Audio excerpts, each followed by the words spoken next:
अस्सलाम वालेकुम व्यूअर्स, कैसे हैं आप सब। आप देख रहे हैं फूड वार्डरोब। आज मैं लेकर आई हूँ चॉकलेट पॉपकॉर्न बनाने की रेसिपी। तो जो चीज़ें चाहिए आप जल्दी से नोट कर लें। आपको चाहिए चॉकलेट, डार्क चॉकलेट ली है मैंने, ये हाफ़ कप है। उसके साथ इसको हम डबल बॉयलर पर मेल्ट करेंगे।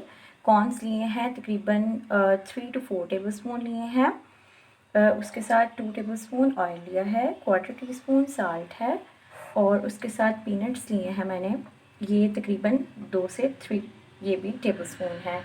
तो जल्दी से अपनी चॉकलेट को पहले मेल्ट करते हैं और पॉपकॉर्न्स रेडी करते हैं।